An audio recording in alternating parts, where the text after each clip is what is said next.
evening, everyone!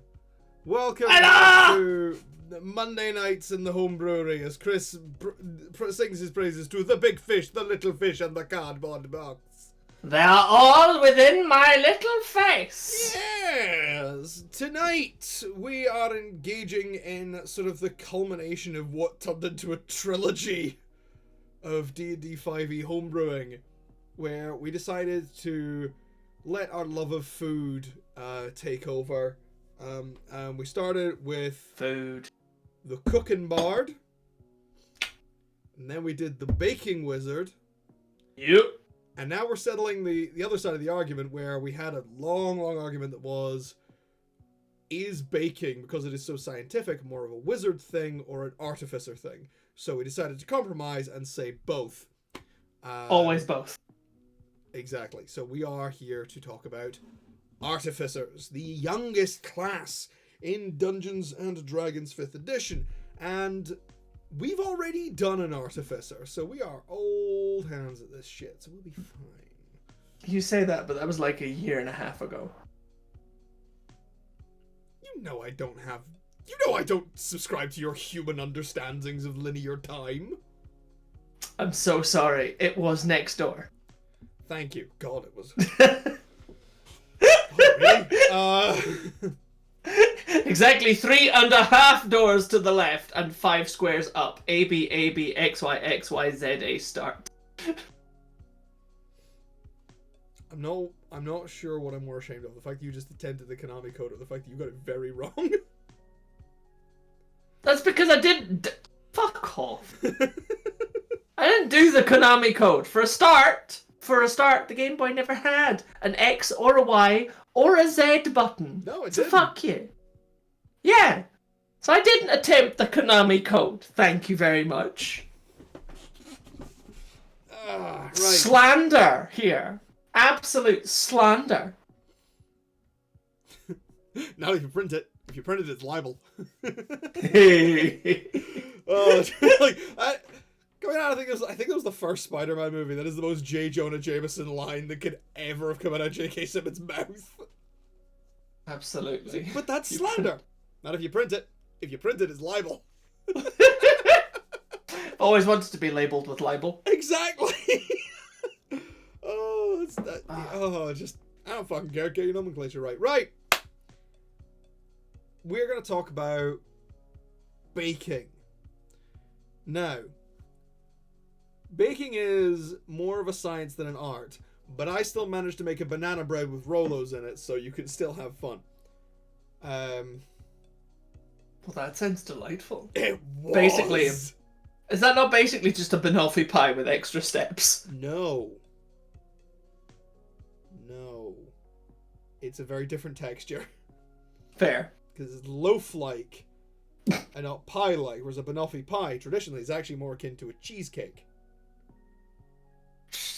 Not incorrect there. Not incorrect. And usually a fuckload stickier. Yeah, I've tried it's making so a banoffee good. pie. Those motherfuckers are sticky. Fucking love a banoffee pie. I fucking love a banoffee pie. But yes, so... First thing I want to ask, because I've written it down, I've written Pastry here, but I think I've spelt it wrong. What do we want to call this Artificer? We have to do... Come on, we can't not use the name that you came up with in concept. Alright. Just so everybody's aware, Jonathan just messaged me, like a couple of days after the Baking Wizard stream, and just went, we are now calling it Tartificer, and I will see her no comments. And I was right. Yes, you were. So Tartificer. The Tartificer.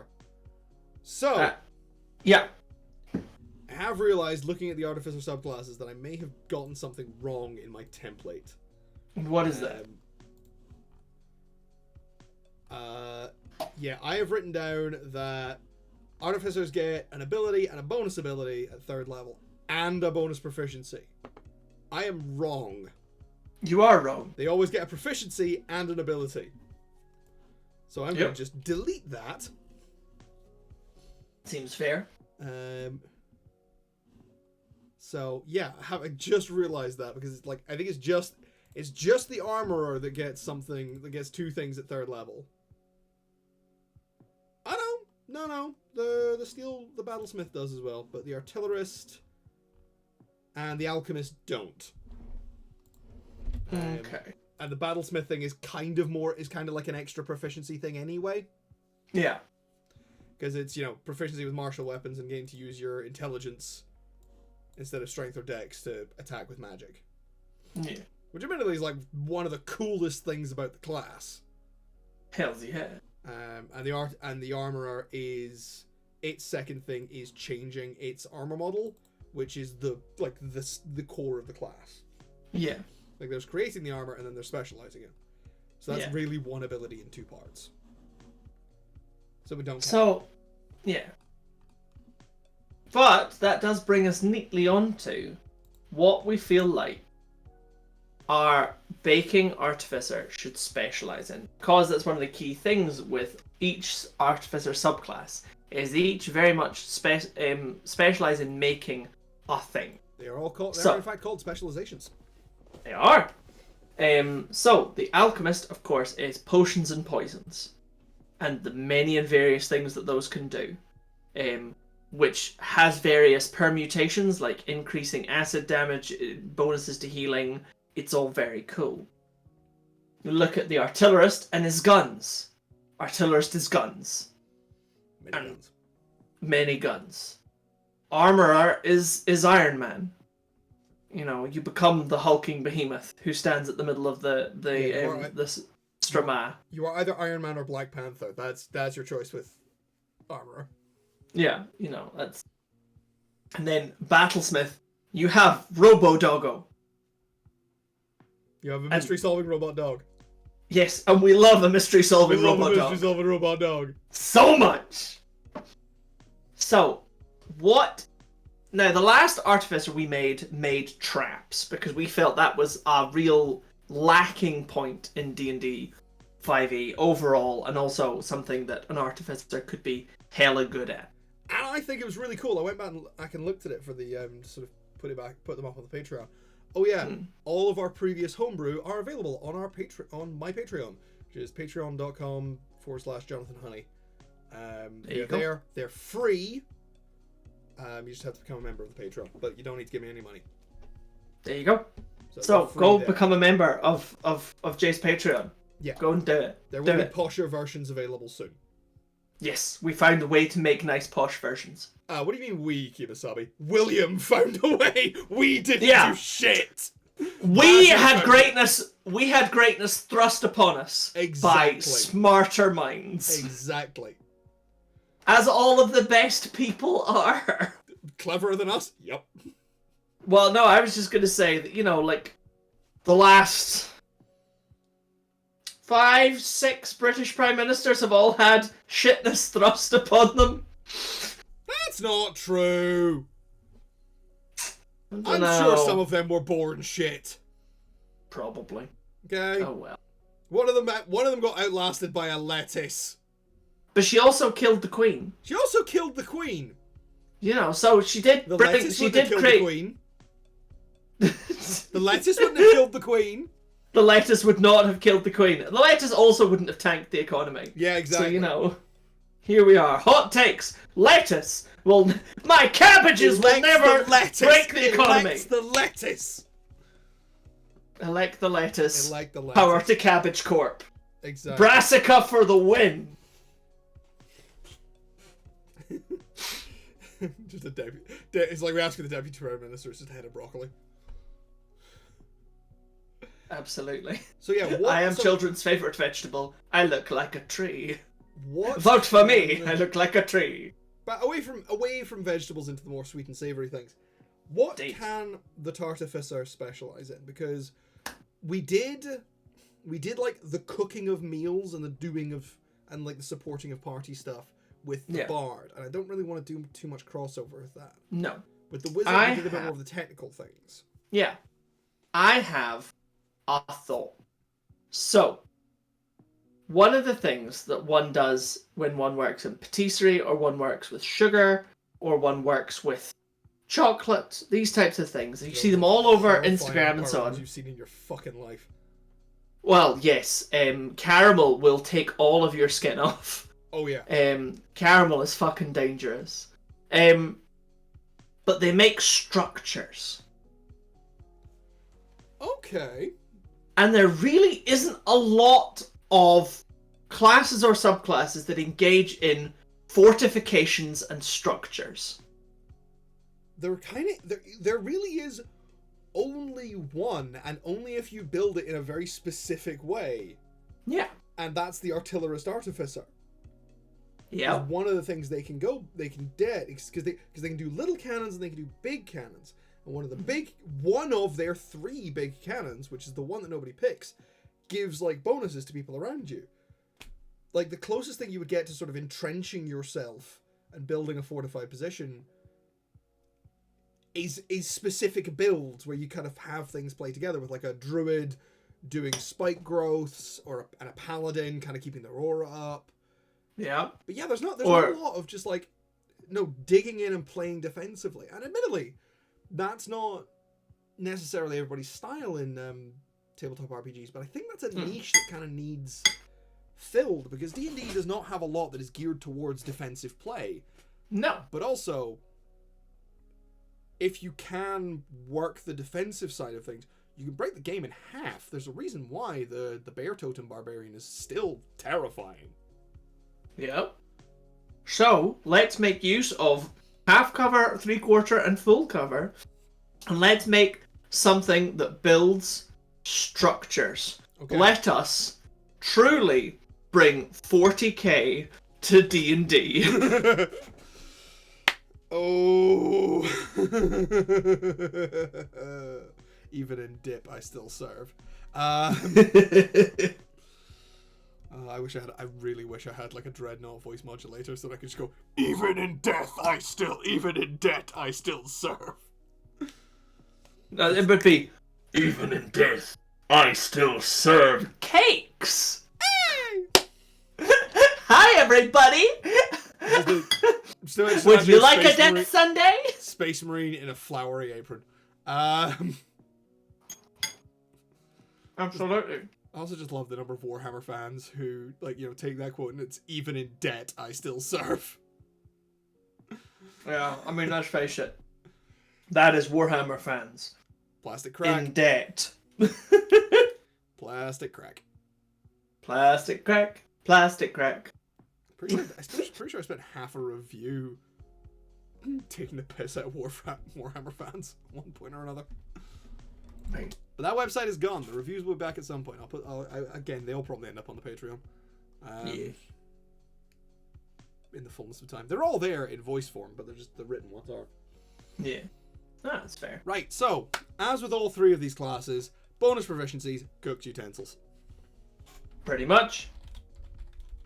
Can't do anything else. Has to be done. Well, is there anything else you want to tack on the side of it as well?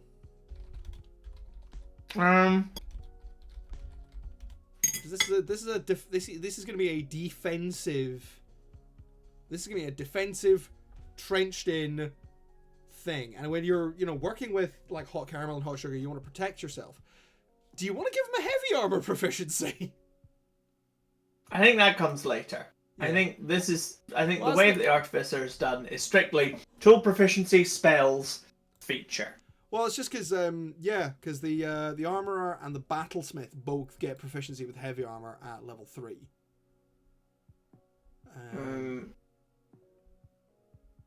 Yeah, but they get it as a separate thing. That is true. Yeah. Also, I'm wrong. The Battlesmith doesn't get proficiency in heavy armor. No. Also... Oh, I thought they did. Yeah, so we've got to get the tool. So we have to get the tool proficiency. So we get tool proficiency, spell proficiency, feature, and other thing. Yeah. So Artificers get a lot at 3rd level. I'm like, 3 levels investment into Artificer really gets you a lot. Oh yeah. No, Artificers are a solid 3-level dip.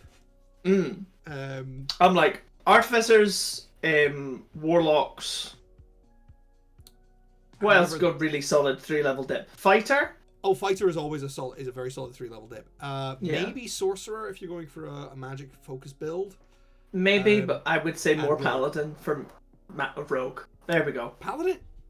I disagree. Paladin, you only really need to do a 2-level dip. Same with I Barbarian. mean, yes. I think all of these are like, you know, a little dip, but it's like 3 levels, and you just get a huge amount out of them. And this is why Absurd is the greatest character of all time. Absurd doesn't get 3 levels in shit. No, Absurd gets 1 level. He gets 1 or 2 levels in everything. That's it. And it's great. So how does the character play? It doesn't. Truly the greatest thing Puffin Forest has ever let loose upon the world. Oh my god. Aside from an incredibly cute aboleth.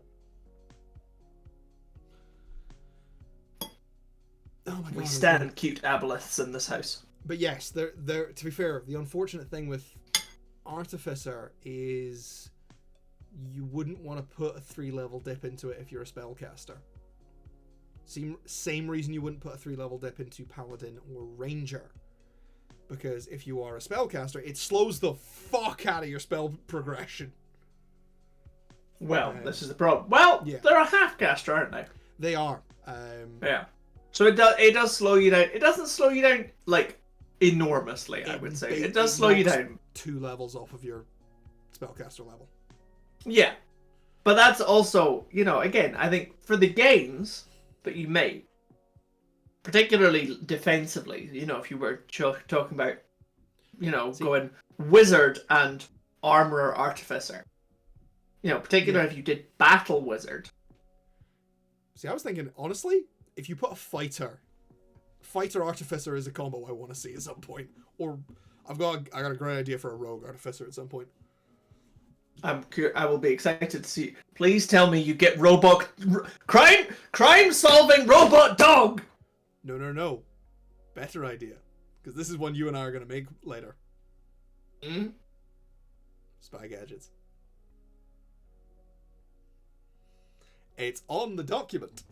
It is the Gadgeteer Artificer. Yeah, to be fair, the existing build I have with actual things is actually an Armorer Artificer, but you need a sidekick, like from Tasha's Rules.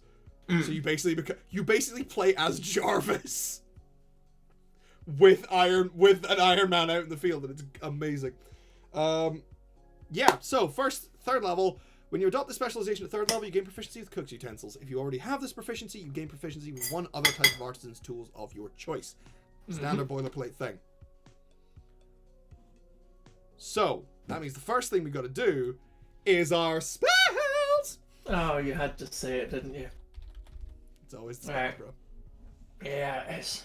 It's always the fucking spells. So, 3rd level. For an artificer, we are looking at 1st level spells only. We are indeed. And I mean, to be fair, they're not hugely special. Like, the Alchemist gets Healing Word and Ray of Sickness. You can kind of argue that's pretty thematic. Yeah. But like, Artillerist gets Shield and Thunderwave. I'd also argue that's pretty thematic. Let's, like, you know, if you're firing a gun, you gotta have something to protect yourself with. Okay, so it's offense and defense. Yeah. The Armorer gets Magic Missile and Thunderwave. Less thematic. Yeah, and the Battlesmith gets Heroism and Shield. Oh, absolutely thematic. Heroism, though? Heroism is a big support spell. And it, you know, the Battlesmith is largely based around being up in the front lines yourself and having your mystery-solving robot pet. That is fair. That is fair. It fits. 1st level spells. We have access to... what are you thinking? Animal friendship. Feed them a little treat. No. I think... We're thinking defensively, right? Yes. Okay.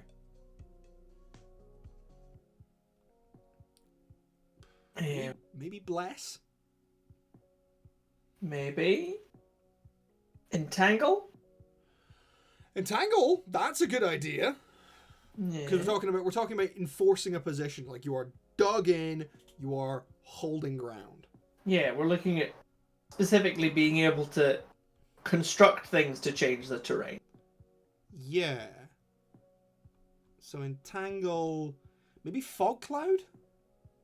Like a cloud of powdered sugar. Hey, that's quite fun actually. I like fog cloud. The most thematic rather than mechanical is Goodberry. I mean, that is pretty thematic. Yeah. The other one I was thinking maybe Sanctuary. Sanctuary's more about protecting a person than an area, though. Fair. Shield, always a solid one. Shield's or Shield of Faith. Magnify Gravity. I was looking at that. I've never heard of that. I've never seen or heard of that spell before. Yeah, it's a Dunamancy spell, so it's it's a wizard Graviturgy exclusive. That's fair. Gravity in a 10-foot radius sphere centered on a point you see within range increases for a moment. Each creature in the sphere on its turn, when you cast a con save or take 2d8 force damage, and its speed is halved until the end of its next turn. This isn't what I thought it was. Never mind. So I thought this created difficult terrain through gravity. Fair. But never mind. No. I am going to suggest that we go with Fog Cloud, because Fog Cloud is just fun. I think Fog Cloud and Entangle are probably our best bets. Yeah. Let's do Fog Cloud and Entangle. We're getting Druidic up in this bitch. Yeah, except the Entangle is going to be getting stuck in sugar. It's just syrup. Syrup and treacle, molasses. Oh. Because let's have that reaction again, Jay. Molasses. Molasses. You bring that molasses over here, boy. All right. I ain't afraid of no molasses. Woo. Right. All right. Our third level ability, our central thing. This is our sugar bunker. This is our sugar bunker. Okay. What are we thinking in term? Because we're gonna define an area around us that does not move with us. Yeah. And it is an area that presents defense for the people who are next to us. Yeah. Now, I feel like it's not unreasonable to kind of treat it a little bit maybe like a paladin aura, in the like allies within like 5 feet of you, 5 to 10 feet. Counter. Or, Paladin aura starts at 10 feet and it moves with you. Yeah. If we're gonna keep this stationary, maybe 15 feet. Deal.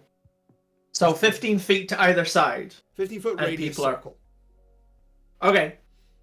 You create 15-foot radius circle of shortbread battlements. Let's not enforce flavor on these people. No. Yeah.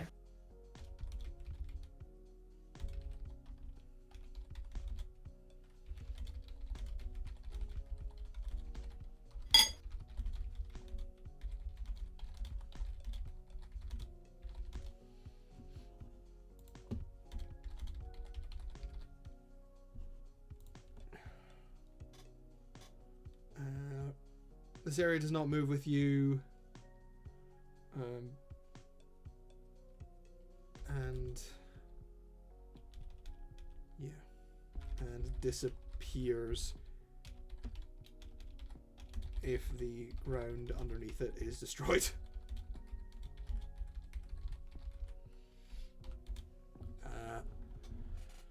While in this area, all allies gain the bonus of half cover. Gain the benefits of half cover. Also, can I just point out that, like, cover is hardcore, and I've never paid any attention to it. Well, half cover is disadvantage. 3/4 cover is +2 AC. Full cover is you cannot be. Nope. No. Half cover is +2 AC.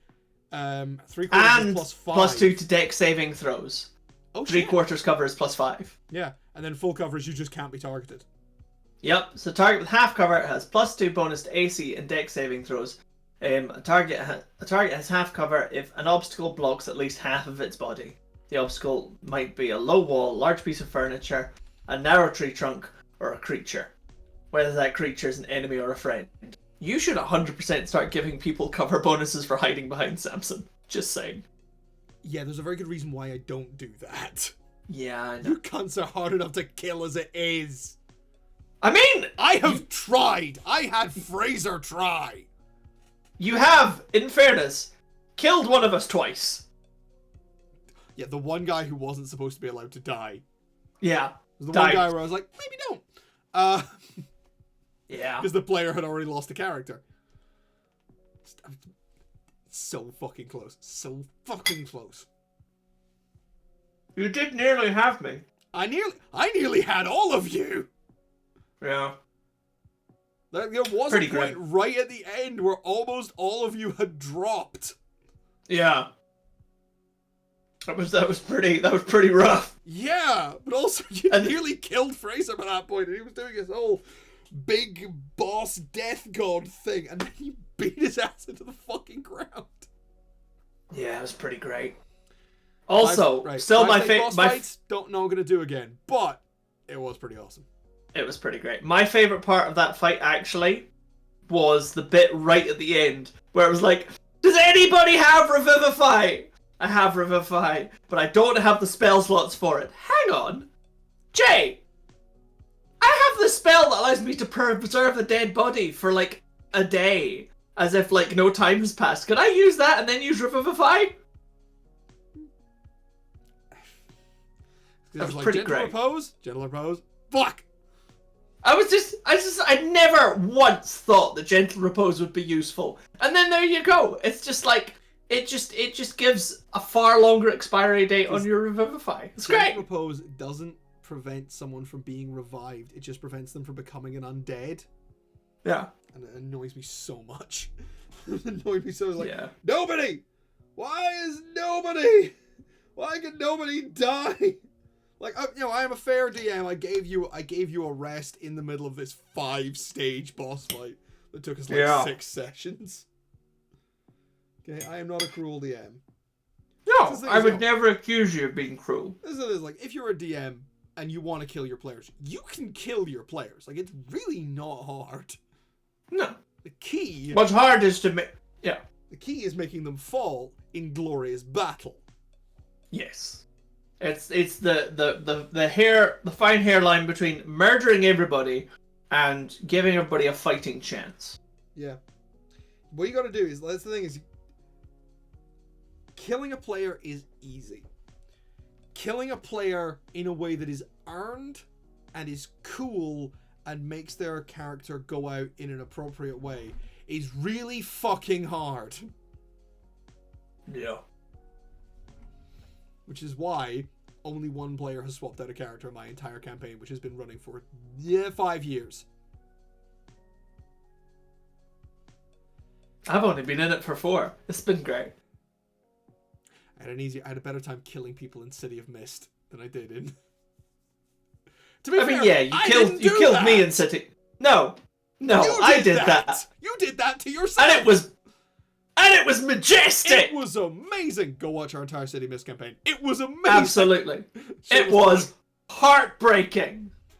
Go watch it.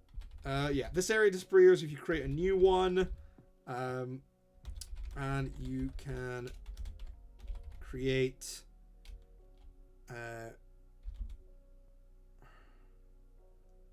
new areas up to your intelligence of a number equal up to your intelligence modifier. You regain all uses of this ability. Short or long rest? Long rest. Yeah. Given how powerful half cover is, and at 3rd level, we're gonna be making this 3rd level, you've just given batshit. Oh yeah, and I have ideas for like end stage stuff. I'm feeling excited. Hang on a minute. What should we call it? Biscuit barrier? Bread fortress! Bread fortress! Yes, bread for my bread gun! Bread for my bread gun! Ideas are. hey, we 100% later on could have a champagne supernova in the middle of this fortress. Or a red wine supernova for the Gen Zers. Both songs are good. Fuck you. It's one of two good songs Oasis did. This is very one of two. Oasis had like 2 whole good albums and a third one that people don't talk about. But also, I'm never going to say no to Chapel Road doing an entire last-minute dance routine in plate armor. I mean, yeah, Chapel Road. Well done plate armor. Yeah, I'm very happy to admit that I am old and I came to Chapel Roan incredibly late, but that performance at the VMAs was stunning. Like that's great. That's the kind of shit only Lady Gaga normally gets away with. I'm like, hells yeah, I'm here for Chapel Roan. We love our crazy armored lesbian icons. Fuck yes, we do. Yeah. Bread Fortress. Bread Fortress. Fortress of bread. Okay. Right. You must loaf the premises immediately. Only the upper crust are allowed here. It's the place to be to slice your enemies. It's the least you can do. Fuck off! Oh, I can't handle it today. I'm not prepared. Bread for my bread pun. Bread. Right. So this is not a directly. If you're not careful, I'm gonna come over there and chia batter you. Oh, I'd like to see you rye.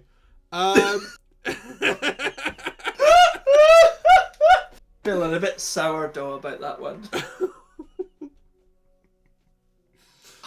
Alright, okay, this is the toast we're getting out of this. Right, this is not a directly martial class, so we're not getting an extra attack at 5th level. No. Also, hang on, because actually, you know how you were like, only 2 people get an extra thing at 3rd level. But that's... Yeah, no, we shouldn't get an extra thing at 3rd level. Our thing is quite big. Our thing is really big. Especially considering how this is 3rd level. You are an Artificer. Yeah. You've already got a couple of infusions going out. You've got cantrips to play with. You've got spells. You've got a couple of... you've still got simple weapon efficiencies. You're probably sitting there with a light crossbow. Popping at people from behind half cover. That you can plant down wherever the fuck you like. Like, the ranger is sitting next to you and singing your praises. Yep. And the rogue has invested in a longbow and has never been happier. And if you have a ranged fighter or a squishy warlock with Eldritch Blast, you are now their best friend. Yep. And the cleric is sitting there with their little shield of faith being like, I can only buff one of you. So, at 9th level, we're bringing this up to 3/4 cover. Yeah. But also, when we hit, like 15th level, I want to make it an arena. Let's get to that later, because I'm curious. Yeah. Let's look at spells. 5th level... We're at 5th level, which means I think we get 2nd level spells? Aye, so... Flaming Sphere, Melsaff's Arrow, Scorching Ray, Shatter. That type of thing. Yeah, so 2nd Lots of people get Shatter. 2nd level, I think there's some stuff we can do here. Yeah. Arcane Lock would make sense, but it's also not very good. It's situational. It's very situational. I like Arcane Lock. But Arcane Lock is an interesting and useful spell, but it's got too many holes in it, to be honest, for my liking. That is very fair. Enlarge Reduce is... Here's the thing. I'm gonna put the kibosh on Enlarge Reduce because it's just a spell that everyone should know. It's a spell that everyone should be able to cast because it's amazing and is the quickest way to break D&D's very flimsy physics system. I think the thing with Enlarge Reduce is it's just very silly very quickly. And that in and of itself is always going to be fun. Yeah. But you need a DM who, is willing to, go a bit crazy with it. Because the thing with Enlarge Reduce is that you suddenly have to start making a bunch of shit up. Like, what what damage does a tree do? Bludgeoning, clearly. Yeah, but how much bludgeoning? And is it, is it a D8? Is it a D10? Is it 2D10? Fun fact, recently discovered, there is a section in the DMG for this. For being hit by a tree? For improvised weapons. And Exciting. things like that. And sort of how to game out improvised damage. Okay. They have like a reference table for like similar things. Mm. So actually there is something in the DMG because like the Dungeon Master's Guide has a lot of really good shit in it. It is, however, horribly laid out. It's really bad at signposting you at the shit it needs. Yeah. I feel like the new one is starting to fix that. Oh, that sounds nice. If my advice, genuinely, Ginny D put out a video I think like a week or two ago that was just like, hey, I finally actually read the Dungeon Master's Guide cover to cover. Here's some highlights that you really might want to look at, because I looked at a couple of them and went, holy fuck, I want to do that. That's in there? Yeah. That's cool. I mean, because I do remember, I think, was it like my second or third session with you in your campaign, and you put a tree through Lamia's face twice. Yes, after I cast Magic Weapon on it. Yeah. So I beat the Lamia up specifically with a magical +1 tree. Yep. It was great. Like, you weren't even there for the Ballad of Dickless Dave. And no, I was. Yeah. I came later. So, right, I don't want to go too druidic on this. No, neither. But we're talking about enforcing a position, so spike growth. I mean, spike growth is fun. Cannot argue with that. Like spike growth, if you do not have prep time, spike growth is probably the best spell for enforcing a position, except for Wall of Force, which is a 5th level spell. Fair. Like, spike growth is just the best. It's fucking great. And it really is. Spike growth, okay. I'm not going to talk about spell balance too much because it's the one thing that I've looked, like everything I've seen about the new 2024 rules has basically just gone, yeah, they seem to have put a lot of effort into the classes, and some are good, some are bad. Nobody was paying any attention when they made the spells. So many of the little changes are like, yeah, we can just break this way easier now. Fair. Like, but yeah, spike growth, I don't think spike growth should be a 2nd level spell. But it is, so I'm going to maliciously abuse it. Absolutely. I mean, the only reason that spike growth shouldn't be a 2nd level spell is because it upscales. I mean, I was thinking it should be like a 3rd level because just the amount of insanity you create with it. Yeah. But yes, so spike growth, and I'm thinking Cloud of Daggers, actually, just in terms of creating things that get in the way of people. I was looking at Cloud of Daggers, and I'm still kind of like scrolling through things, wondering about stuff. There's a few here. Yeah. I mean, Darkness is another good fortification spell. This is true. Oh! Have you seen Rhyme's Icebind? Rhyme's Binding Ice? Yes. Cold burst of energy emanates in a 30-foot cone. Each creature in the area makes a con save, failed save, take 3d8 cold damage, and is hindered by ice formations for 1 minute, or until another creature within reach of it uses an action to break away the ice. A creature hindered by ice has its speed reduced to 0. On a successful save, the creature takes half as much damage and isn't hindered by the ice. So, interesting idea. Hmm. We did a lot of fire and acid stuff in our last 2. We did. Because we focused on the cooking and the baking processes. Yeah. How do you feel about bakers using ice cream and like cold confections? I'm here for it. This I did. Yeah. I'm like, yeah, I'm very here for ice cream and tempered chocolate. Yeah. So, spike growth and Rhymes Binding Ice? I'm here for that. Fuck yeah, baby. Plus, again, I like spells that do things to movement. And also, they're really powerful. And also, spells that are not necessarily like the core ones, not the ones that people always know, right? Yeah. Admittedly, Ryan's Exactly. Binding Ice is a fairly new one because it's a Fizzband spell. That was why Fizzband's Treasury of Fizzband's Dragons. Treasury I of was wondering what Dragons, FTOD was. By the way, Fizzband's Treasury of Dragons. Fucking love this book. It's got Fair. so much cool shit in it.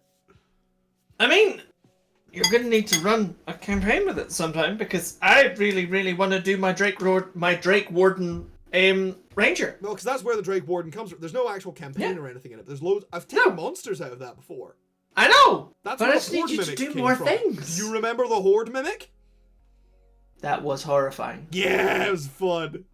We ate it. I've had a lot of fun with what is normally a small monster becoming giant, because there's the Horde Mimic in that, and it was one of the Tome of Beasts books that has the Oozasis, which is just a lake that is actually an ooze, and that was amazing because my players shat themselves when I threw it at them. They went, "What the fuck, Jay?" Yeah. Oh, it was great. Right. That was pretty horrifying. So, 5th Alright. level. I feel this should be a bit more to go along with the spells that we've picked. Yeah. I feel this should be a bit more of a violent defense. Yeah, oh no, definitely. Well, Because we've given half cover for defense. yeah. I'm feeling this should be a bit more of a when enemies get into the space, we cause them problems. Fair. That works for me. And it leans towards my grand arena plan for the end. Yeah. Also, Mm-hmm. I think we should expand it by 5 feet. Okay. Expand it by 5 feet and add... And add a, hey, if there is an enemy within this radius, I don't know, we can give them disadvantage on attacks, we could give them... I think we give them disadvantage. I think we give them reduced movement and disadvantage on dex saves. On dex saves. Yeah, I can see why. Sticky floor. Sticky floor. Ooh, You really don't like that. Chris, I work at a pub. Yeah, I know. I have come in the mornings too many times and found that the floors have not been mopped. And it's not mopped properly, and it's just the feeling every time you lift your fucking feet off of a sticky tile floor and just that I worked in the donut factory, Jay. I know! Empathize with me, please! I do empathize with you. Yeah! But that's why I want that feeling for our Oh. enemies.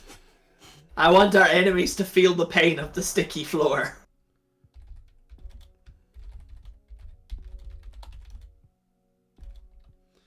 At 5th level, your bread fortress becomes a death trap for your enemies. Becomes a sweet and sticky death trap. Yes! Let's get some flavor in there. I was gonna say, I have not been adding flavor to this yet. Realize while an enemy, sorry, hang on. The radius of your bread fortress increases by 5 feet, and if hang on, how do I word this? And any enemies within its radius suffer a number of negative effects.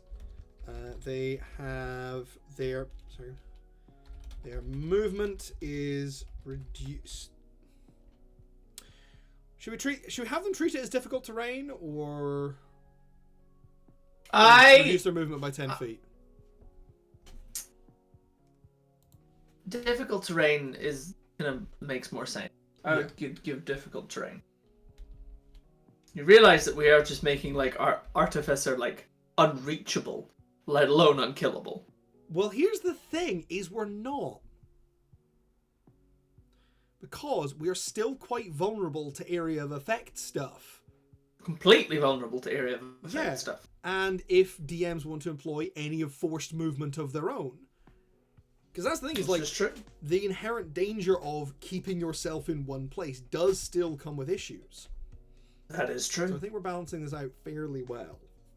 Okay. And I would like to keep that idea of making us vulnerable to area of effects. And also, we don't get any bonus to other saving throws. That is true. That is very true. Like, I'm sorry, if a Mind Flayer walks up to us, we're in trouble. Yeah. And also, anything that can fly. Yeah. Aerial bombardment will fuck us up. Hello, Sarah. SH1. How are you? We're making a very sticky artificer. Yeah. Don't read into that. Don't read into that. It's baking. Okay? It's sugar and it's baking. Yes. That's what you see. Oh no. Oh no. Baking. Baking. Baking. Why do you say it like that, Jonathan? Baking. Fuck. I'm a girl and so I am a great cook. You know what? That's a bold thing to say. A very bold statement. I have met so many women who cannot cook. Days going all right. right. Days going all right. I have been consuming the leftovers of my own large dinner from last night. I have been existing, and now I am here, and we have some levels of patisserie and shenanigans. I'm not a feminist.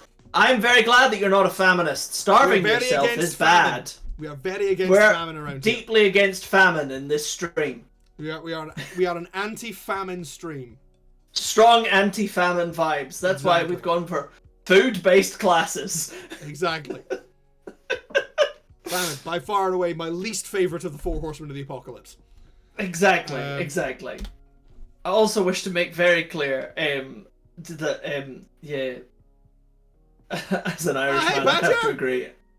You know what? That's a good point, Badger. Famine is bad, and so are the English. That is the important lesson here. Oh, thanks. Thank you for the follow, Sarah Harris. We're baking an artificer. We are in fact baking an artificer.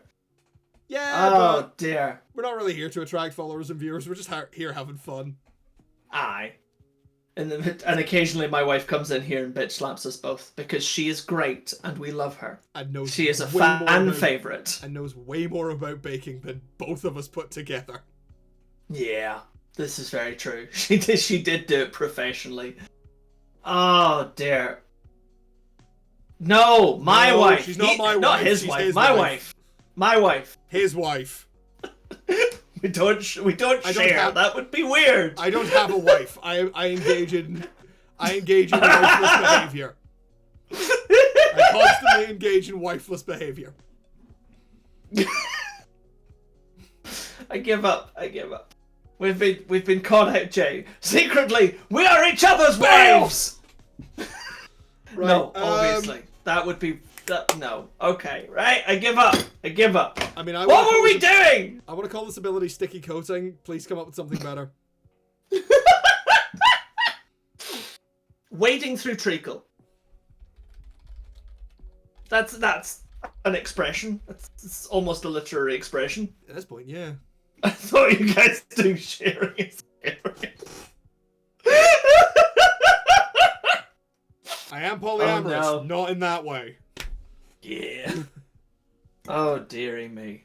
So yeah, increases by 5 feet. Any enemies inside it have difficult terrain and disadvantage on dex saving throws. Toffee glaze? We're both Scottish. We're Glaswegian by birth.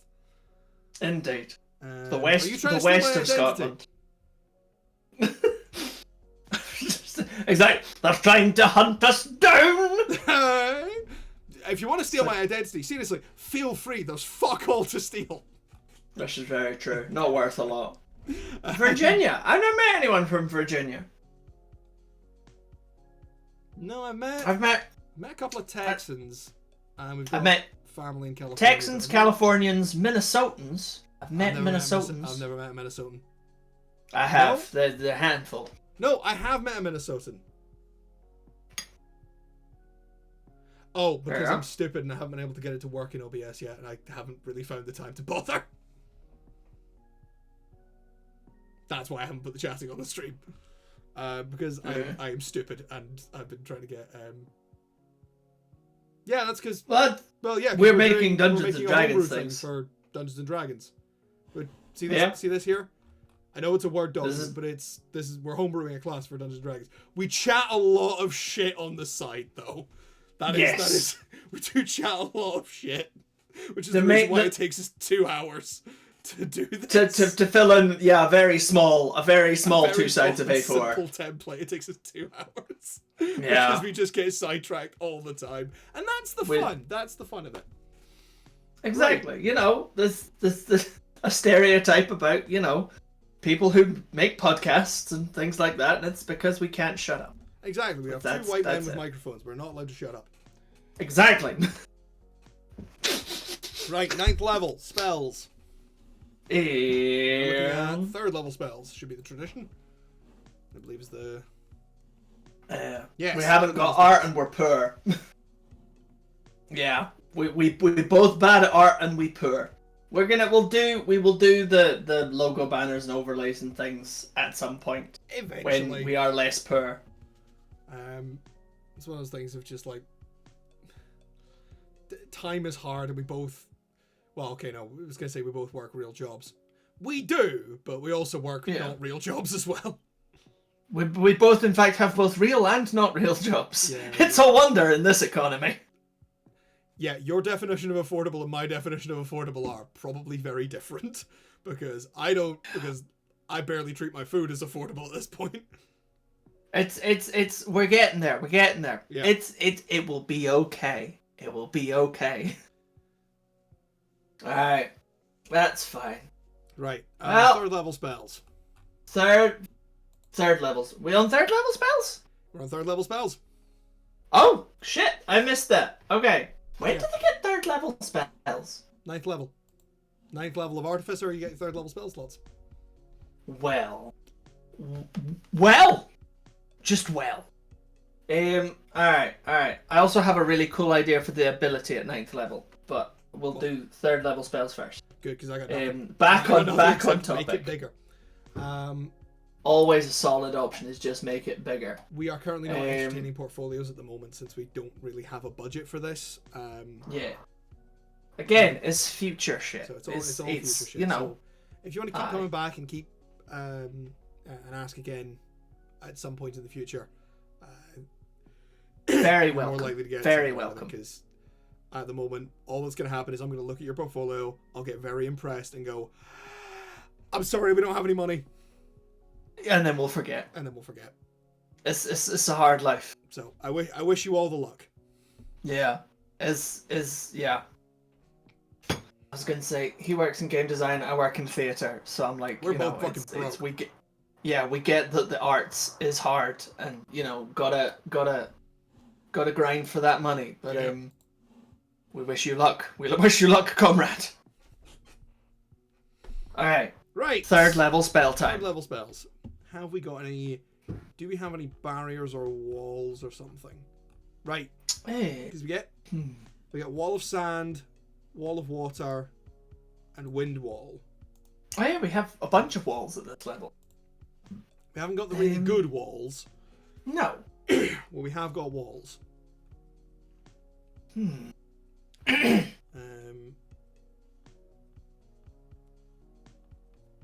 Slow might be a good idea. Slow could be very good. It's a good area of control. Let's have a look at the walls. Wall of sand. You conjure up a wall of swirling sand on the ground at a point you can see within range. You can make the wall up to 30 feet long, 10 feet high, and 10 feet thick, and it vanishes when the spell ends. It blocks line of sight but not movement. A creature is blinded while in the wall's space and must spend 3 feet of movement for every 1 foot it moves in there. Hey Jay. Yeah? You know what would be broke as shit? Us? Spirit Guardians. Oh, Jesus Christ. Would that not be just the brokest shit? Would it not be great if, while you're in your fortress where all of your enemies are slowed down to almost nothing, that they are constantly attacked by the spectral, sugary guardians of your ancestors? Chris. Yeah! Spirit Guardians does stack with difficult terrain. Yeah!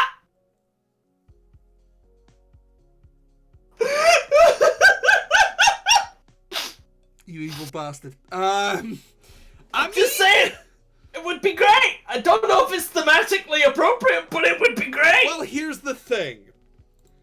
I took one look. The spell that actually initially caught my eye was Animate Dead, and it was like Summon Chef Guardians. Okay, that would be kind of fun. I summon Gordon Ramsay to bitch you out of my kitchen. I mean, yeah. So, Spirit Guardians is nuts, and here's the thing, like, there's only 5, if you stay in the middle of your bread fortress, there's only 5 feet in it now where you wouldn't be hitting someone with Spirit Guardians. Yeah. All you've got to do is just stay there and hold concentration. Yeah, you do. Yeah. Oh, that's one that's actually very thematic. What? Galder's Tower. Yes. I love Galder's Tower. I had originally been looking at Lehman's Tiny Hut, but I forgot about it. Oh, Lehman's Tiny Hut is so good. Yeah. And also Lehman's Tiny Hut is in the PHB, so it kind of works a bit better. Yeah. Whereas Galder's Tower is from an adventure, I think. Is it? The Lost Laboratory of Quellish. I've never heard of it. My word. I think it's an adventure. Because some adventures add different. I mean, I've got Rime of the Frostmaiden down here somewhere. Yes, and I've been meaning to ask you to run it for like ages. I have been thinking about it, but I'm not gonna lie. I'm more excited by Keys from the Golden Vault and Candlekeep Mysteries than I am by. Well, yes, because I know exactly what type of nerd you are. I would run Rime of the Frostmaiden. I have been rewatching Leverage, so I've got heists on the brain. That's fair. But then the question is, would you rather run them or be in them? Don't ask me that. I'm a fucking dungeon master. The answer is always yes. To both. You want to do both all the time. Yes, I want to do like both all the time. This is the reason why I've come up with. I have 3 character concepts sitting idle that I am dying to play. Okay, there's the kid that I told you about. Yeah. There's the Glory Paladin. Yeah. And then there's an old man with a secret that I will have to talk to a DM about if I'm going to play him. Fair. His name is George. I just have my most dragony boy, who I would like to play at some point. Oh, I got one of them in the backup. I got a kobold dragon soul sorcerer who wants to be a dragon. I feel like my problem is that normally, like, when I come up with like characters that I love, like, I start with a character concept and then find the class. Whereas, like, a lot of the times the things that I've come up with, I've looked at classes and been like, I really want to play that, but I don't have a character concept. See, admittedly, one of I think possibly my favorite character that I've ever played, you and I came up with together. Because that was Snack. You and I built Snack is great. Together. We did, and it was so good. Yeah.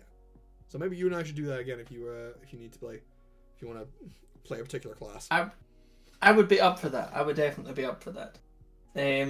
But yes, Lehman's Tiny Hut. Lehman's Tiny Hut. We've got a lot of really good ones here, because Lehman's Tiny Hut, Spirit Guardians, any of the walls.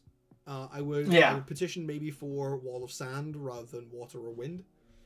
That's fair. Because I'm thinking Powdered Sugar again. Yeah, I'm for that. There was another one. What was it? Slow. So. Magic Circle. Magic Circle? Magic Circle. It takes a minute. It does take a minute to cast. Yeah. But you create a 10-foot radius, 20-foot tall cylinder of magical energy centered on a point on the ground that you can see within range. Choose one or more of the following types of creatures: celestials, elementals, fae, fiends, or undead. The circle affects a creature of the chosen type in the following ways. The creature can't willingly enter the circle by non-magical means. If they try to use teleportation or interplanar travel, they have to do a charisma save. They have disadvantage on attack rolls against targets within the cylinder, and the targets within the cylinder can't be charmed, frightened, or possessed by the creatures.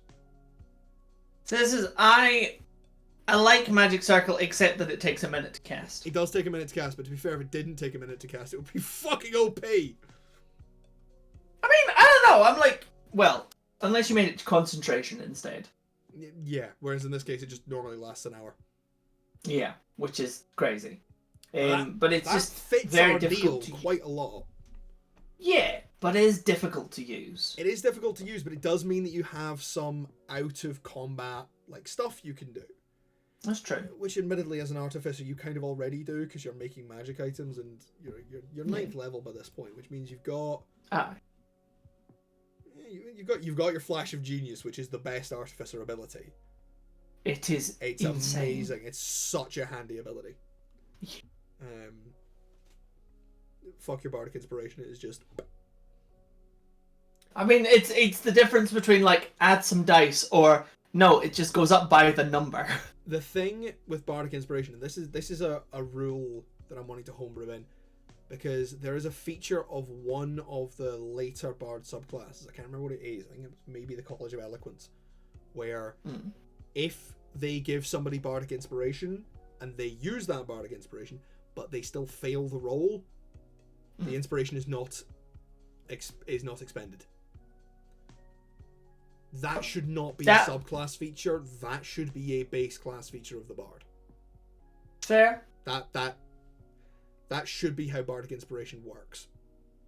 Yeah. If you use it and fail a roll, you still have it. If you use it and succeed a roll, it's gone. Yeah.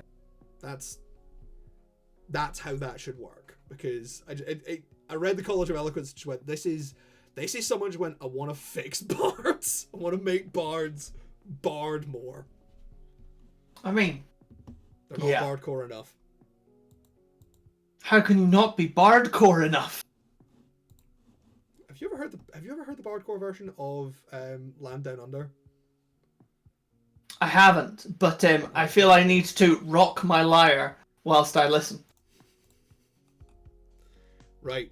So we're looking at a loot or shooter. Oh god! If it wasn't for the fact that I never want to make a looter shooter, I'd really want to do that as a medieval set one and call it a looter shooter. Yeah, it would be funny. But also, I never want to design a looter shooter because holy fuck, the amount of work in design versus reward, I think, is not appealing to me. I think that's why most of them use RNG. Yeah, they really have to, but also that's where a lot of them fall down. Yeah, that's why Borderlands 3 RNG's too much. Yeah, Borderlands 3 lost all interest for me when the day they broke the RNG for like a solid month and made legendaries come out of everything, and I just immediately lost all interest in the game. I mean, I stuck with it for quite a while, and I do think that the gameplay for Borderlands 3 is very fun. It is, and I really like the level design as well. Yeah. The characters, the story, it wasn't as good. It wasn't as good. It was hard to give as much of a shit. And also the villains were Fair. crap. Yes, the villains were crap. I will go to bat for pre-sequel. Not gonna hear me complaining. It took me a couple of tries to get into it, but the pre-sequel was good. Yeah. I don't think, again, I think they didn't balance their characters as well, because part of that was me trying several different characters until I landed on Athena and went, oh, I really like her. Yeah. So I tried all the others. No, that's... Except the DLC ones. Yeah. Yeah. Because I'm poor. Yeah. As we have already established, we're poor. Was Tina's Wonderland actually really that much better? Because I kind of was looking at it and I was like, I don't know. I don't know if this is for me. I don't know if I can be bothered with more Borderlands. But I mean, I'm happy to be proven wrong, Badger. I'm very happy to be proven wrong. See, I picked it up, but I didn't actually play it. I didn't even pick it up. Yeah. I was just very burnt out with Borderlands shit at that point. That's very fair. Yeah. Story-wise, and they didn't just throw legendaries at you. That's good. See, Chris, look, if you wanna reignite your passion for the Borderlands series, why don't you just go watch the movie? Ha! That's funny. You know what? That was funny, Jay. You should be a comedian.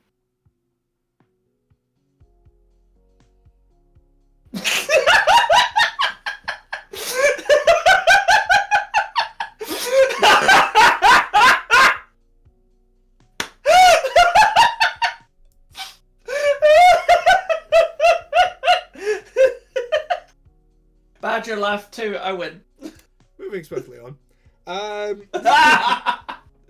thought for thematic purposes, Hunger of Hadar might be funny, but also just no. Feed the beast. Give it more chocolate. Yeah, just because it's called. Yeah, just because Hadar is hungry. But yeah, I'm thinking. Unusually we have too many to choose from. We do actually. Normally we struggle to find the right ones. Third level is where shit gets fun. This is true. Like third level is where all the really, like you start to get a lot of the really mental spells that come out. Things like Fireball, Lightning Bolt, Hypnotic Pattern, Glyph of Warding, Haste, Slow, fucking Life Transference, fucking Mirror Image, I believe. Yes. No, Mirror Image is two Artificers get Mirror Image. No, Mirror Image is second level. Is it? Well, it's not here on third level. Well, 2 of the Artificers get it. Yeah, Mirror Image is second level. But yeah, it's just mental. That's fair. Also, Armorers get Hypnotic Pattern. Which is crazy, because Hypnotic Pattern is another one of those spells that could just break a fight. And I did actually have players break a fight in my first ever campaign using Hypnotic Pattern. Completely ganked a boss fight. Nice. Yeah, because there was, they were confronted by this guy. The bard went, "Oh, I cast Hypnotic Pattern." Oh, well, okay, he's failed to save. And they were like, "Hey, so if we don't actually hurt him, the spell doesn't end, does it?" I went, "No." "Oh, okay. Let's tie him up." They just fucking hog-tied the guy. That was it. That was the fight. That was turn Excellent. 1. That was turn 1. I mean, that's a great solution to, most humanoid enemies. Hypnotize him so he doesn't do anything. Take his weapons and armor. Tie him up. Hang him over a lake. This is the thing. Here's the thing. Burying someone alive technically does not cause them damage. No, it doesn't. Until you've already filled the hole in. Yeah. Little tip for you. A little tip for you people out there wanting to use Hypnotic Pattern. It's Geneva Conventions! There are no Geneva suggestions. Oh, God. There are Geneva intentions. There is no Geneva Conventions. Wait, is that what Gen Con was supposed to be? Was it getting a bunch of D&D creators together so they can actually hash out a Geneva Convention of Dungeons and Dragons? Is that why it was called Gen Con?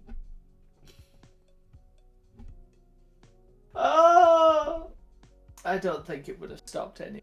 No, it wouldn't have. They never went to conventions. Anyway, so, pick spells.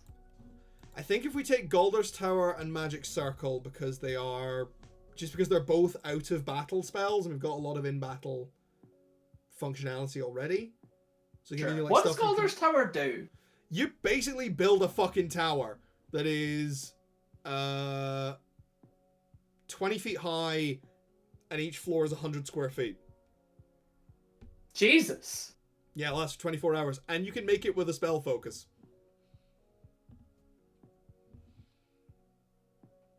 Okay. That's crazy. Yeah. You can put in Let's see. Each level takes one of the following forms. You get 2 levels. Each level of the tower is 10 feet tall and has an area of 100 square feet. Access between the levels consists of a simple ladder and hatch. Hey, if you want to include disabled characters in your game, you can put an access ramp in. Fuck them. What are they going to do? Pretty much. Fuck the designers. What are they going to do? Tell you can't have an access ramp? It's your spell. You can get a bedroom with a bed, chairs, chest, and a magical fireplace. A study with desks, books, bookshelves, parchment, blah, blah, blah. Dining space, a lounge, a washroom, an observatory, or an unfurnished empty room. The interior of the tower is warm and dry regardless of conditions outside. Any equipment or furnishings conjured with the tower dissipate into smoke if removed from it. The end of the spell's duration, 24 hours. All creatures and objects within the tower that were not created by the spell appear safely outside on the ground, and all traces of the tower and its furnishings disappear. You can cast the spell again while it is active to maintain the tower's existence for another 24 hours. You can create a permanent tower by casting the spell in the same location and with the same configuration every day for 1 year. And you get and it gets an extra story for every level above 3rd you use. I love that. That's great. Let's do it. It's a really cool spell. Alright, Galder's Tower Magic Circle. I'm sold. Let's go. It gets you just now, 9th level ability improvement. Right. So just because I want to Yeah. have a bit of consistency through here. First thing, just increase the radius by another 5 feet. Yep. Increase the radius by another 5 feet. That's all I've got. No, the other thing we said was increase it to 3/4 cover. Yes.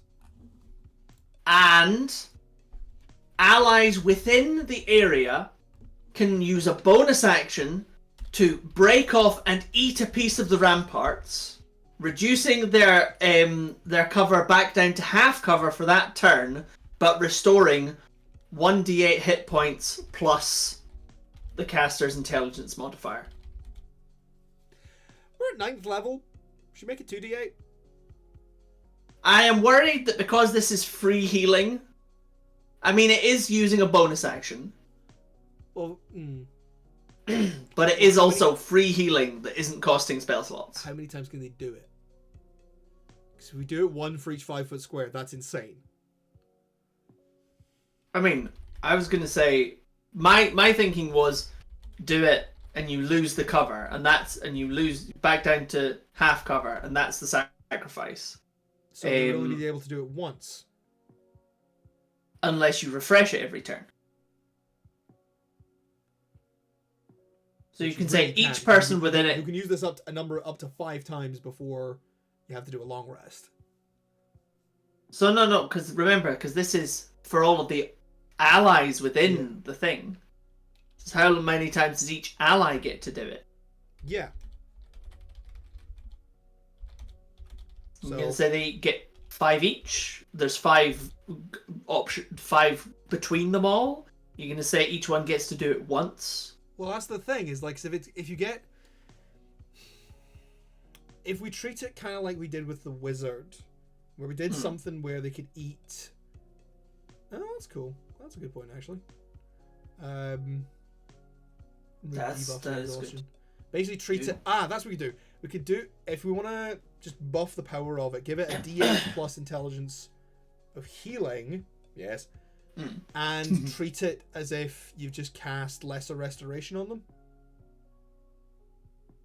How does that work? Lesser restoration removes things like blindness, deafness. I think it removes paralysis as well. Yeah, no, I get that, but like, how does that work in terms of what we're discussing about number of times each ally gets to do it? Oh, it doesn't. I was going off on one. I mean, I'm very happy to have like a D8 plus caster's intelligence modifier of health restored plus cures, you know, a negative status. Sorry, yeah, the point I was going to make is like the way we did with the wizard, we can say they can eat it up to a number of times equal to their constitution modifier. That works. Okay, I'm up for that. Because otherwise it becomes a little like either they sacrifice their 3/4 cover and they get that once. Yeah. Once per character. Or we do it once per square, and at this point we're looking at a 25-foot radius square, which is insane. Yeah, the problem with that is, and also you're asking the DM to keep track of every square. And which also is people not might be using hexes. fair. Yes, it's like that's not cool. So I think that you eat it, you lose you go back down to half cover for that turn, but then the wall regrows because it is, after all, made of pastry. It is, or some form of confectionery. It is an organic living thing to all intents and purposes. Yes, pastry, that thing famous for regrowing. That hence the phrase, yes, you can have your cake and eat it too. Yeah, but you can also fix pastry by just sticking more pastry on it with sugar.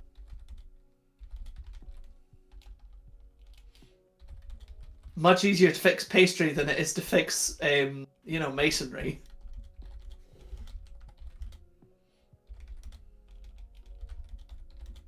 Well, maybe not pastry specifically, but like shortbread, biscuits, cake. Cake, you literally just jam more cake. You have bigger cake. Yeah. Also, your allies can now restore themselves while sheltering in your bread fortress. As a bonus action? Yeah.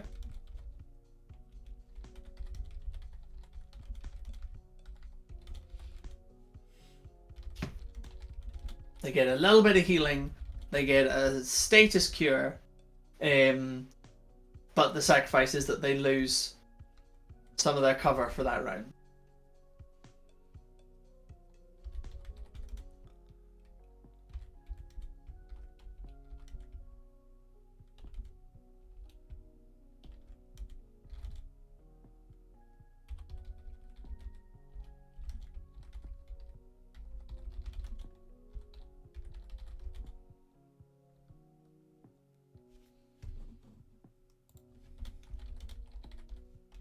Hit points equal to 1d8 plus the creator's intelligence modifier, and come under the effects of the lesser restoration spell. Yeah. However, when after they break off this a piece, they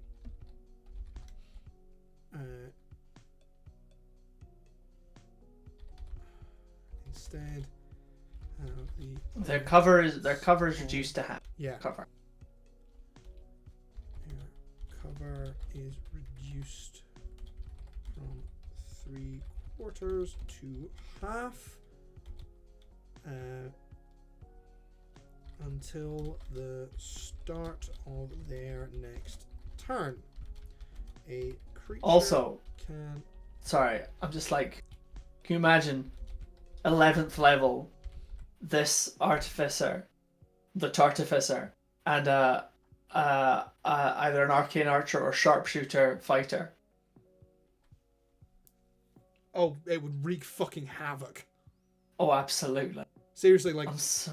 Here's the thing is, genuinely, you pair this with something like a Swarmkeeper Ranger, or even like a Gloomstalker, like the amount of terrifying shit you could do. So unbelievable, because like all Rangers can also cast Spike Growth, so you can double up on that. You with a Swarmkeeper, you get a lot of extra movement, so you can sort of push people away. Take the Sharpshooter feat, and you're putting fucking holes the size of golf balls in people. It's mental. Yep. Throw a fighter in there at 11th level, they're putting out 3 attacks in a turn. Oh yeah. While having the safety. Or again, even if you have a range focused rogue. Yeah. If they can get some way to guarantee advantage on things, which, if they could, a lot of reasonable DMs would let you hide in the bread fortress. Yep. Just popping up and going, pew! Yep. That's your sneak attack right there. Yeah, that's your sneak attack. Sneak attack with a bow. You're doing fucking numbers. And also, every spellcaster that is not melee, that is not like close range focused. Yeah. Oh, I'm 100%. sorry. There is a sorcerer who is cowering behind these walls, thanking you. Firing lots and lots of like twinned and careful spells. Oh yeah, who will pop up and do like a fucking twinned, like do like an intensified burning hands or like a twin fire or like whatever. Just mental shit. Yo. Hells yeah. A number of pieces equal to their constitution modifier. I spelled constitution wrong because I'm not American. Equal to their constitution modifier before they are unable to store themselves further.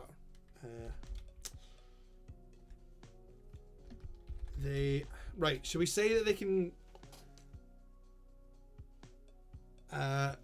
yeah, they will be unable to break off more pieces until a new bread fortress is formed.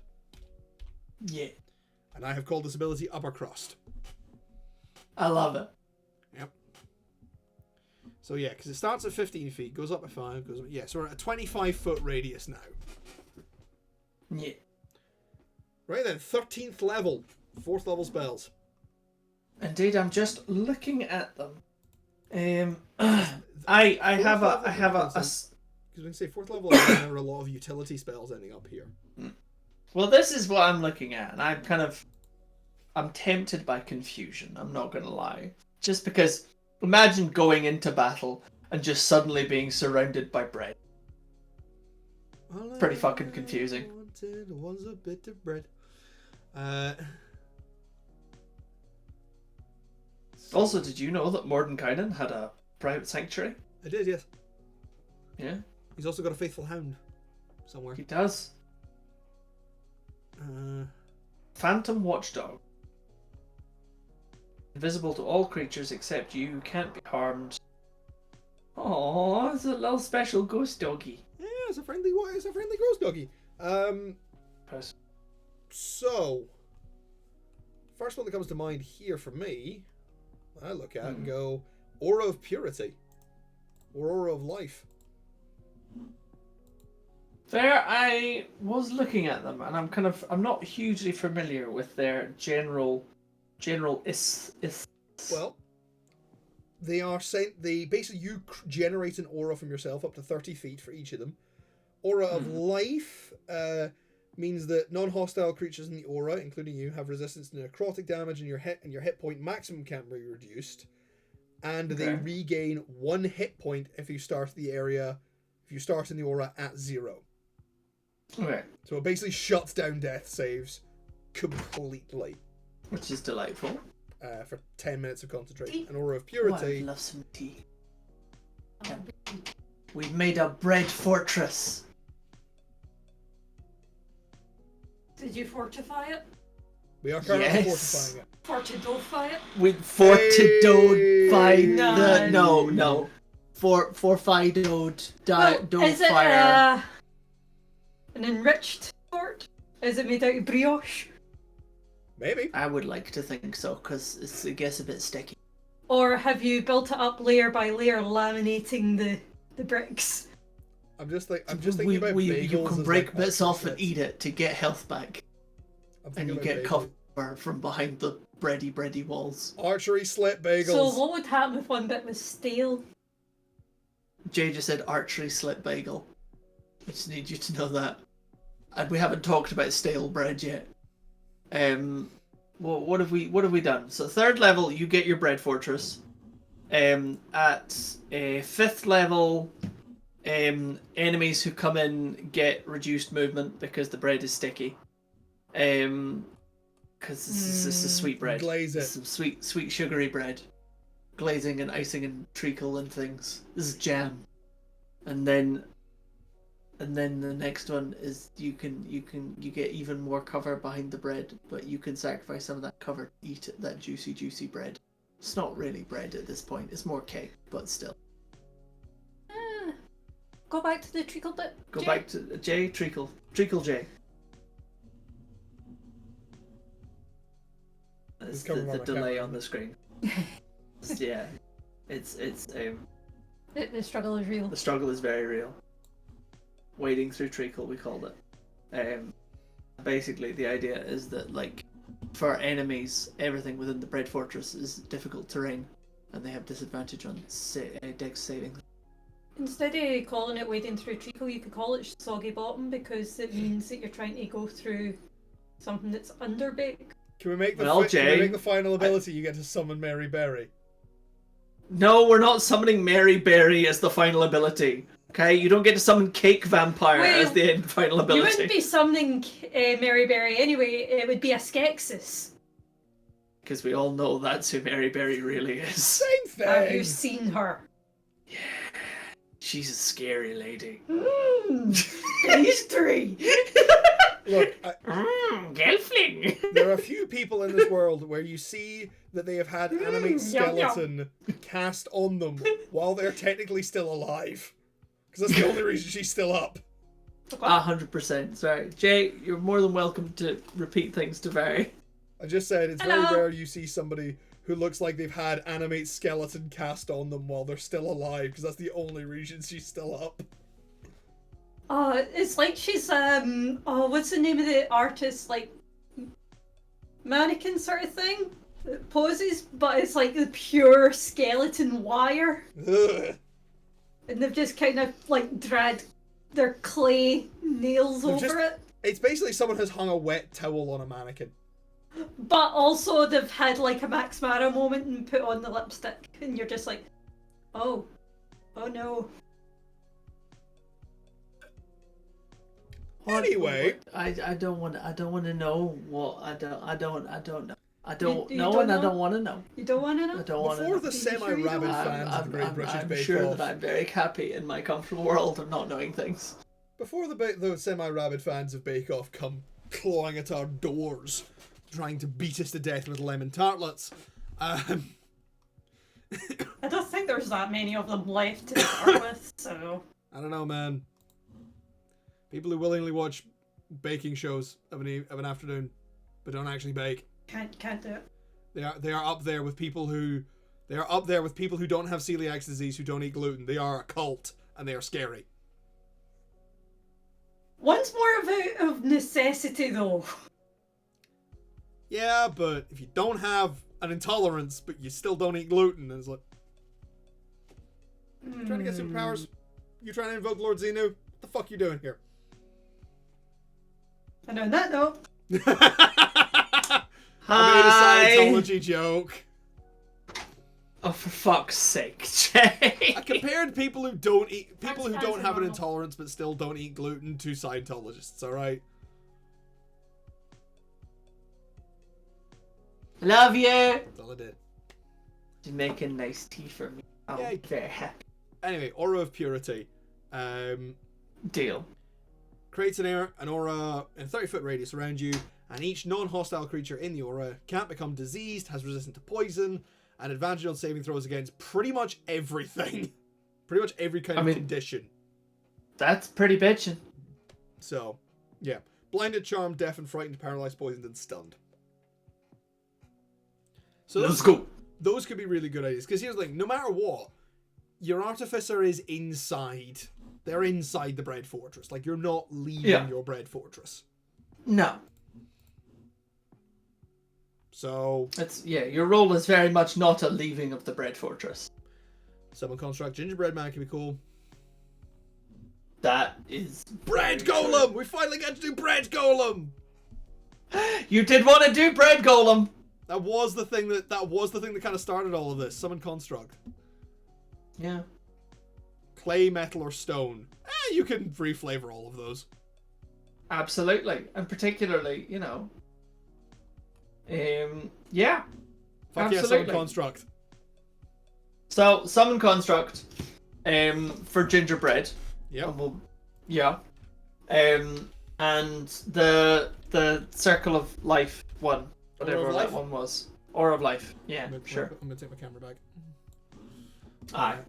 Move back across the screen. Yep. Aura of life.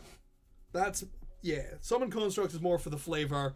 Aura of life is because that now means that while you're conscious and concentrating, nobody in your bread fortress can fucking die. Yeah. Honestly, Jay, I wasn't expecting us to power build this as much as we have, but I'm kind of respecting. We've done a surprising amount of power building. Do you remember how fucking scary the Circle of Dust Druid was? I don't, but I remember having a lot of fun making it. Like the Sand Druid that we made, real fucking scary. Like actually genuinely quite scary. This is the lesson for everybody watching, is you should go on to patreon.com/Jonathan Honey. Jonathan or Jonathan David Honey? Jonathan Honey. Wait. Jonathan Honey. Check. /Jonathan Honey, and go and get the they're just text files at the moment, aren't they? They're literally text posts. Literally text posts, but we're gonna make nice shiny PDFs and things. It's not actually /Jonathan Honey. We're gonna find a way to. That's the Patreon link. If you're watching this on YouTube, there is a link in the description. Yes. And I cannot believe that's the first time I've ever said that. Cake. Fuck. I know, right? We're becoming internet capitalists, Chris. I don't like it. I mean, you're in fucking games development, Jay. Yeah, I'm a regular capitalist. Well, I'm sorry if it doesn't bode well with your socialist roots. It's fine. I'll burn the entire thing to the ground later. Once I've hawked my fair. merch. Woo! Hey! We don't have merch. No. We We can't afford merch.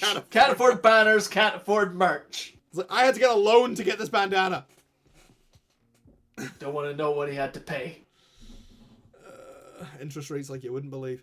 The collateral was indeed.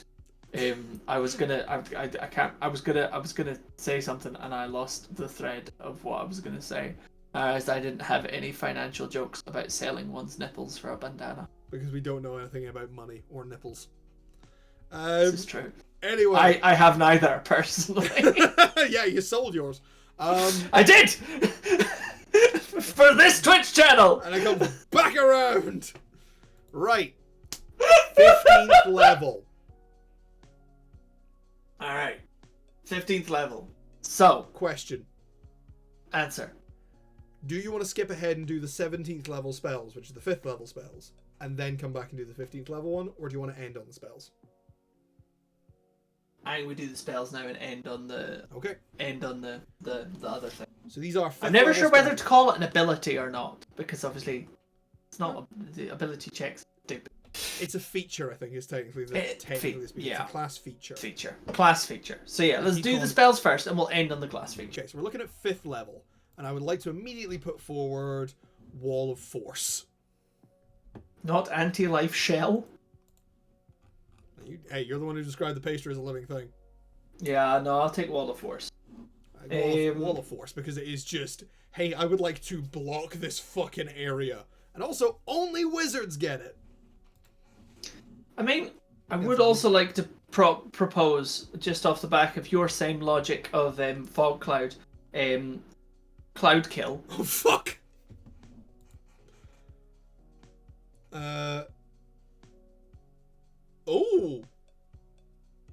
Oh, here's an idea if we want to, like, eliminate this class's kind of main weakness. Oh, no. Circle of Power. Which is a paladin-only 5th level spell. Divine energy radiates from you, distorting and diffusing magical energy within 30 feet of you. Until the spell ends, the sphere moves with you, centered on you. For the duration, each friendly creature in the area, including you, has advantage on saving throws against spells and other magical effects. Additionally, when an affected creature succeeds on a saving throw against a spell or magical effect that allows it to make a saving throw to only take half damage, it no longer takes any damage if it succeeds. which just completely cuts out the only weakness of this class. But also, this is happening at 17th level. It is. Wizards are getting their 9th level spells at this point. Yeah. So Clerics are causing earthquakes. there's a solid thing to be said for that. I really like that.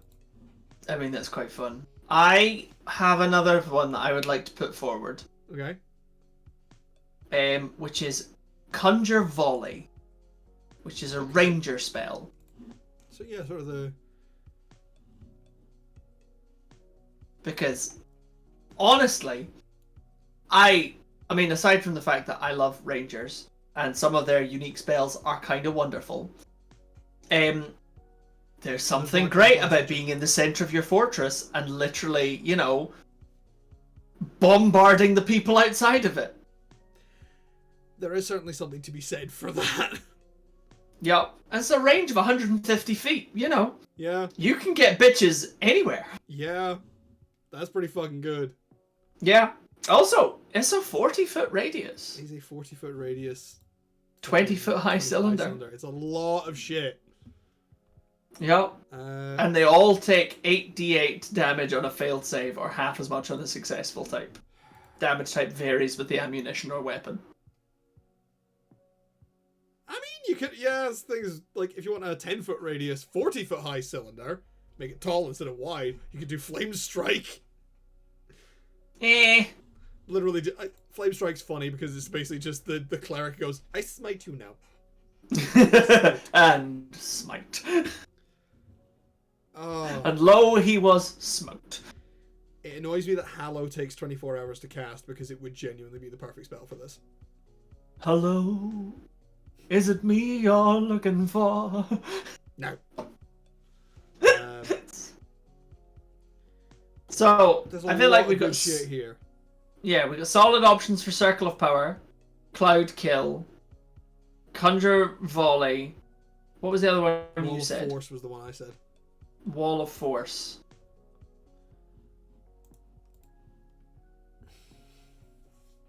It depends. Right, I think we should pick one defensive and one offensive here because we've gone very. Because yeah, our first one all defense, second one all offense, third one all out of combat stuff. Yeah. Fourth one we've gone a bit varied. This one we should pick one offense and one defense. I am for Circle of Power being our defense at 17th level. I think we should be aiming for very powerful at 17th level. Despite the fact that Wall of Force is more versatile and more easily busted. Like, you can win an entire encounter with Wall of Force real easy. Yeah. You can fully, you split people up. It does great shit. I feel Conjure Volley is just microwaved Hot Pockets raining from the sky. You are right, Badger. That's an amazing image. Yeah. But I will also put forward Circle of Power as my preference for this. I think Circle of Power for the defense. Yeah. Great.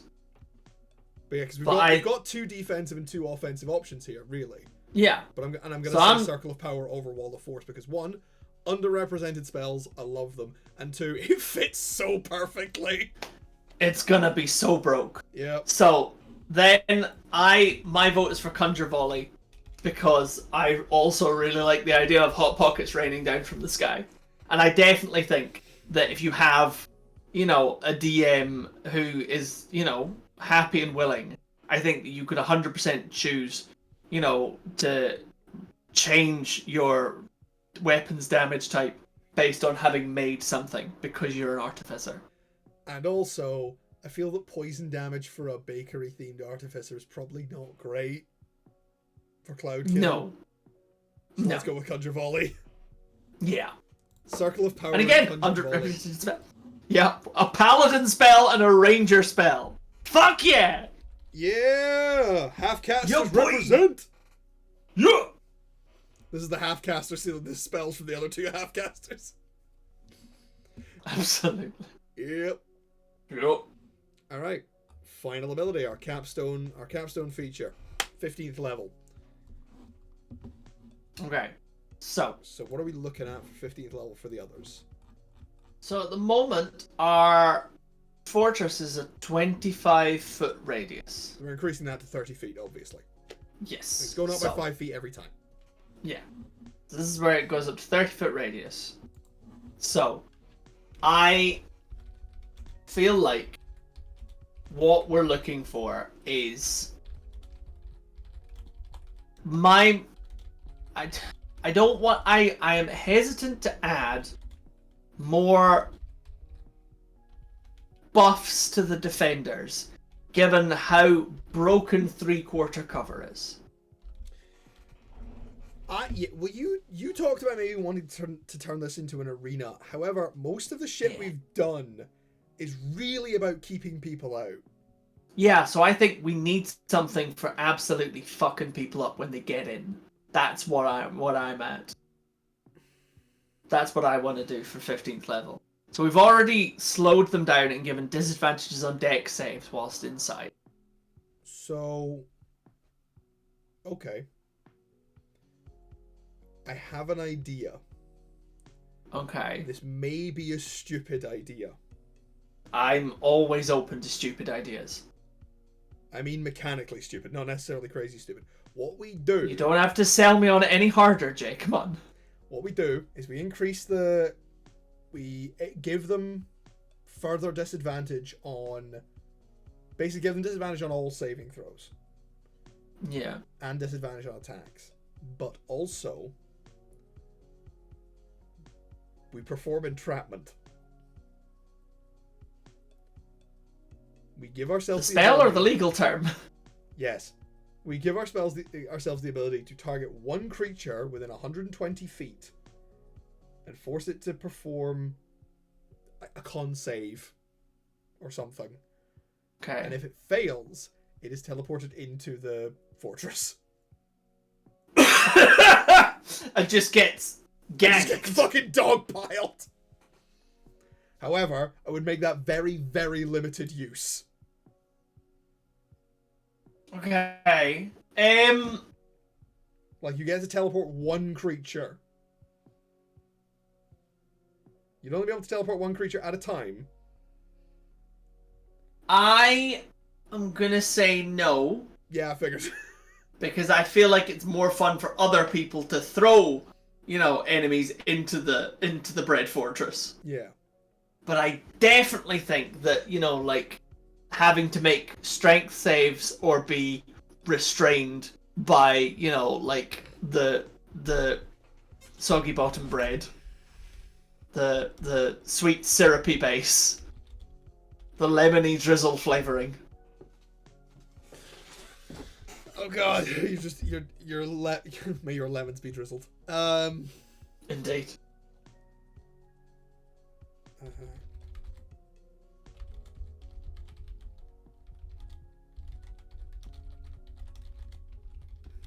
I'm like, yeah, let's fucking lock people down and beat the shit out of them. Oh god! Ah! I love that! I love that! Okay. That's it! No, that's it! It's taking enemies taking constant damage inside the arena. If they take too much damage, they are swallowed by the arena whole.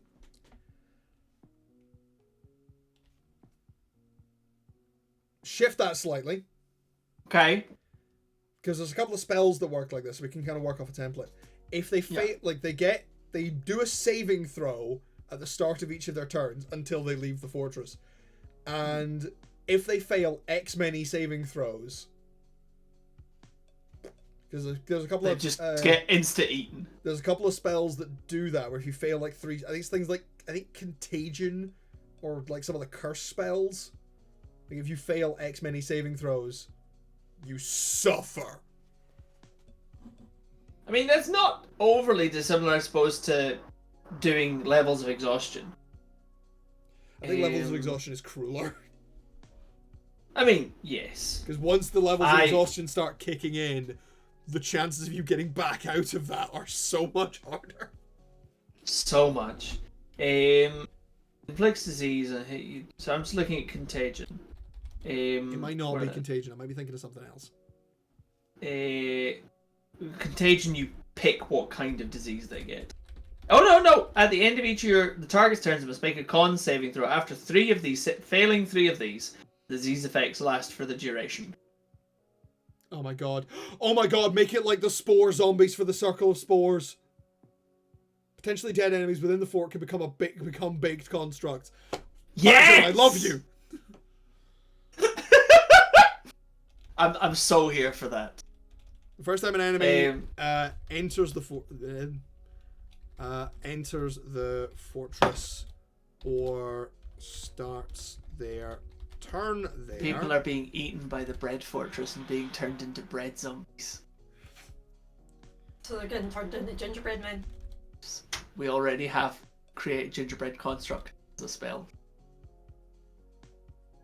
You made Steven Universe in D&D? So you could actually make them cookies so they could crumble. Apparently we've made Steven Universe in D&D. No, we haven't. When in Steven Universe did they bake people into... No, we haven't. We didn't bake people, but there is a whole plot line where Steven and the watermelon people, he just let... Oh yeah, the watermelon people. Steven Universe is good. I've watched bits, and I enjoyed it. And like anytime, because to be fair, the last show I had like this where I was like, oh, it's a really good animated show, you should watch it. It was Gravity Falls, and that shit's great. I still have not watched Gravity Falls, much to the disappointment of everyone who knows me. Yes, it is wonderful, and I will get away for us to watch. We will watch it. But you will delight in just how dry it is. I am sure I will enjoy. I enjoy all the things. Yeah, no, Gravity Falls is real good. Stan Pines is basically like the male thieving equivalent of what's the name of the owl witch? Oh, shit! Fucking Ida the Owl Lady. Ida the Owl Lady. I'm here for Butch Old Man Ida the Owl Lady. I watched a couple of seasons of the Owl canon that House. they were married at one point but divorced. I mean, Ida does give strong divorcee. Fair enough, but I feel like she did. She made the decision. Yeah, she gives no fucks. Just anyway, I'll let you get back to your show. Okay. Love you. Bye. Oh boy.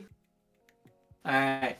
So yeah, right. Hello, HyperFox85. And your crystallized tieflings. Indeed. We have 9 minutes left of this stream. We have 9 minutes left of the stream. We gotta fucking focus. Tieflings. I don't know what she just said. They're gay and sparkly. We love it. Here for it. There's never been. Fun fact: there has never all been tieflings. There has never been a straight tiefling. Probably not. Right. They must make a X saving throw. On a failed save. Sorry. I'm happy with con. I'm like, let's keep it as con. Yeah.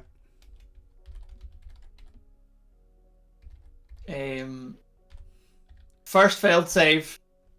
Their speed is reduced to 0. Second failed save.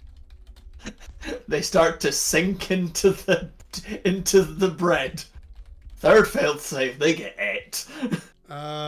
No, I think first failed save take damage. Second failed save reduced to 0. Sure, that works. Because that's when they sink. Yeah.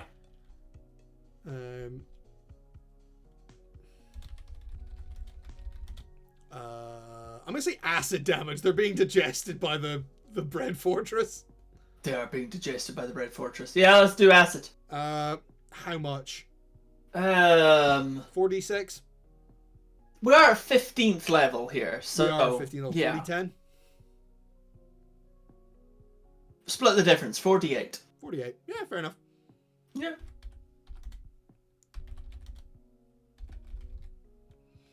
This is so fucking broke.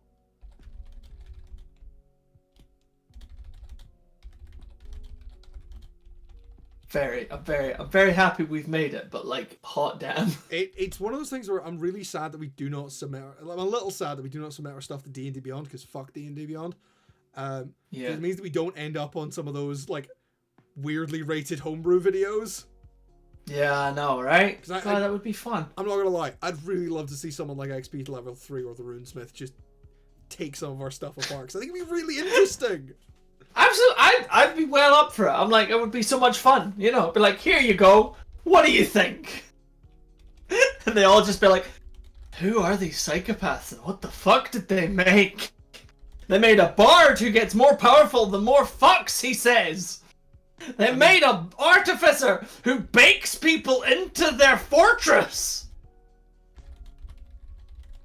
We made a wizard who shares his kit. Chill. The creature is consumed by the fortress. I'm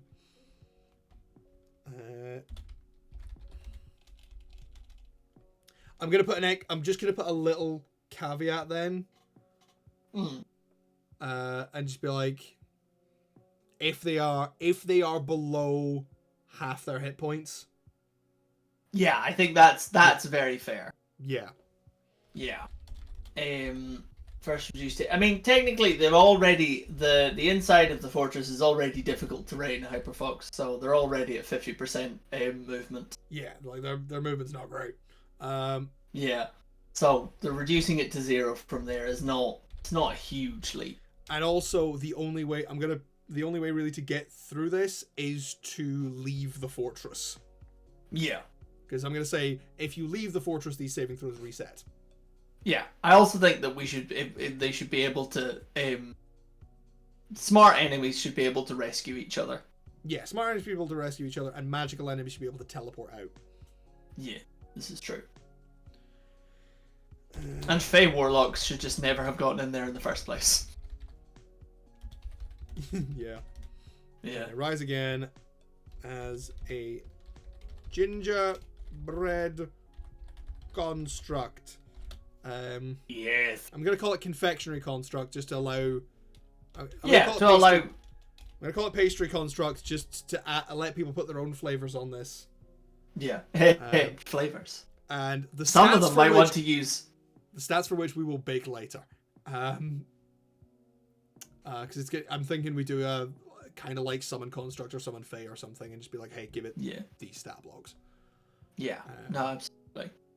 Because I don't want to give it one of the stat blocks from those, because it'll probably be really fucking powerful. Because that's basically like, hey, we're just constantly casting a 4th level spell, just like all the time. Yeah. Yeah. Yeah. We're doing that. We may have made something ungodly powerful. Yep. Hells yeah! Feel free to take it into your D&D game and playtest it and tell us how fucking broken it is. Message him on Twitter and tell him how fucking broken it is. I keep forgetting that my camera is mirrored on the stream to how I'm looking at it on Discord. I keep looking. Him. I keep looking at this. OBS is on this screen. The actual shit is on this screen. So and my camera's there. Yeah. Like I'm looking between the two also. I'm always looking off center. I'm always looking. And revive. I'm gonna say also if it's reduced to 0 hit points and revived.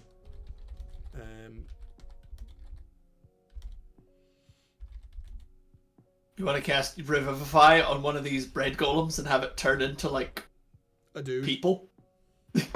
It's just the bread just falls up and the guy's looking around and be like, where the hell am I? What happened?